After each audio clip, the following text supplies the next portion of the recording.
এই একটা জিনিস কিন্তু আমাদের সবার ঘরে প্রায় সব সময়ই থাকে, আর সেটা হচ্ছে কলা। কিন্তু কলা যখন একটু বেশি পেকে যায় বা মজে যায় তখন কিন্তু আর খেতে ভালো লাগে না, ফেলে দিতে হয়। তাই আজকে সেই মজা কলা দিয়ে দারুণ মজার একটা রেসিপি তোমাদের সঙ্গে শেয়ার করছি। Hello friends, welcome to Shimpi and mummy's kitchen. আজকে আমি তোমাদের সঙ্গে কলার পিঠা বা কলার বড়া রেসিপি শেয়ার করব। কলা যখন বেশি পেকে যায় আমরা সেগুলো ফেলে দিই, না ফেলে কিন্তু এইভাবে করে বানিয়ে রাখলে সকাল বিকাল চায়ের সঙ্গে বা এমনিতেও কিন্তু খেতে দারুণ লাগে।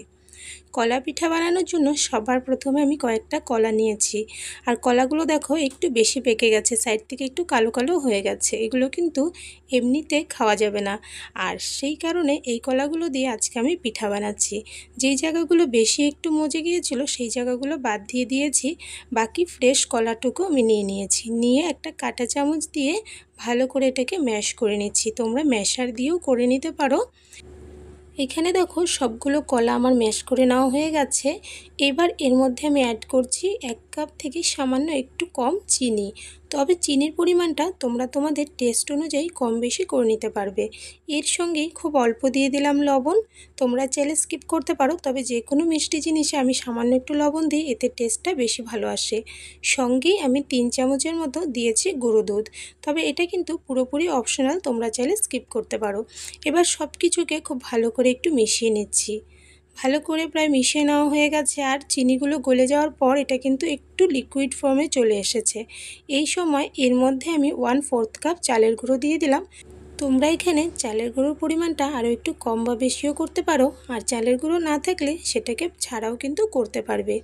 এর সঙ্গেই 1/4 কাপের মতো আমি দিয়ে দিলাম সুজি। তোমরা কিন্তু শুধুমাত্র সুজি ময়দা দিয়েও এটা করতে পারবে, বেশ ভালো হয়। তবে চালের গুঁড়ো দিলে একটু শক্ত হয়, ক্রিস্পি হয়, বেশ ভালো লাগে খেতে, তাই এখানে অল্প অ্যাড করেছি। এবার সব কিছুকে ভালো করে একটু মিশিয়ে নিচ্ছি। এদিকে দেখো মিশিয়ে নেওয়া হয়ে গেছে। এবার এর মধ্যে আমি অ্যাড করছি ময়দা। প্রথমে আমি 1 কাপ ময়দা দিয়েছি, দিয়ে এটাকে একটু মিশিয়ে নিচ্ছি। মিশিয়ে নিয়ে তারপর এর মধ্যে আমি কিন্তু আরও 1/2 কাপ ময়দা অ্যাড করব। তবে এটা তোমরা ময়দার পরিবর্তে চাইলে কিন্তু আটা দিয়েও করতে পারবে, সেক্ষেত্রেও বেশ ভালো হয়। এখানে আমি আরও 1/2 কাপ ময়দা অ্যাড করেছি, তার সঙ্গে অল্প দিয়ে দিলাম মৌরি।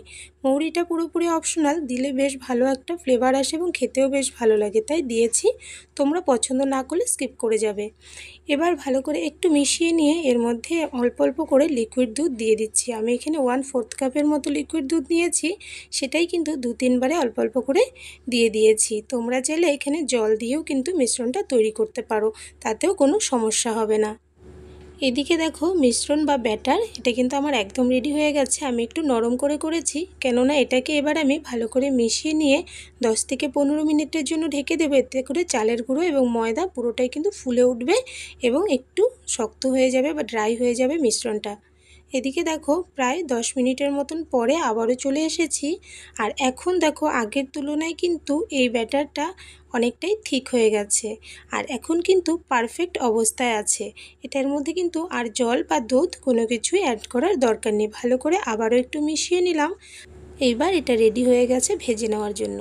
এদিকে আমি একটা কড়াইতে বেশ খানিকটা রিফাইন অয়েল গরম করে নিয়েছি। আমি এখানে লোহার কড়াই ইউজ করছি, তোমরা যে কোনো কড়াইতেই করতে পারবে। এর মধ্যে আমি এই ব্যাটার থেকে অল্প অল্প নিয়ে এরকম ছোট্ট ছোট্ট বলের মতন করে তেলের মধ্যে এক এক করে দিয়ে দিচ্ছি। এখানে আমি যেহেতু তেলের পরিমাণটা বেশি দিয়েছি, তাই অনেকগুলো কিন্তু আমার একবারে ভাজা হয়ে যাবে। এদিকে দেখো এক পাশ থেকে যখন ভাজা হয়ে গেছে তখন এটাকে উল্টিয়ে দিচ্ছি। এভাবে করে উল্টিয়ে পাল্টিয়ে মিডিয়াম টু হাই হিটে এই বড়াগুলোকে আমি প্রায় 4 থেকে 5 মিনিটের মতন ভেজে নিয়েছি, আর তাতেই কিন্তু বেশ সুন্দর কালার এসেছে। আর এরকম যখন গোল্ডেন ব্রাউন কালার চলে এসেছে তখন কিন্তু তেল ঝরিয়ে নামিয়ে নিতে হবে। সবগুলো বড়া নামিয়ে নিয়ে এই তেলের মধ্যে আবারও কিছু বড়া দিয়ে দিচ্ছি। আর আমার এই কলার বড়া রেসিপিটা তোমাদের কাছে কেমন লাগলো অবশ্যই কিন্তু কমেন্টস করে জানাতে ভুলবে না। ভালো লাগলে লাইক করবে, শেয়ার করবে বন্ধুবান্ধবদের সঙ্গে। আর আমার এই চ্যানেলে যদি নতুন হয়ে থাকো তাহলে প্লিজ চ্যানেলটাকে সাবস্ক্রাইব করে নিও। সাবস্ক্রাইব করে পাশে থাকা বেল আইকনে অল বাটনসে প্রেস করে দেবে, তাহলে এই চ্যানেলে আপলোড করা যে কোনো নতুন ভিডিও নোটিফিকেশন তোমরা কিন্তু সবার প্রথমে পেয়ে যাবে। এদিকে কলার বড়া তো সবগুলো আমার রেডি হয়ে গেছে। আমি একটু ভেঙে দেখাচ্ছি, ভেতরটা দেখো কত সুন্দর হয়েছে। খেতেও কিন্তু এটা বেশ ভালো লাগে। আর যারা এই কলার বড়া বা পিঠাগুলো কখনো বানাওনি তারা অবশ্যই একবার বানিয়ে দেখো, আশা করছি ভালো লাগবে। আর এইরকমই আরও একটা নতুন রেসিপি ভিডিও নিয়ে তোমাদের সঙ্গে আবারও দেখা হবে। তাহলে আজকের জন্য বাই বাই।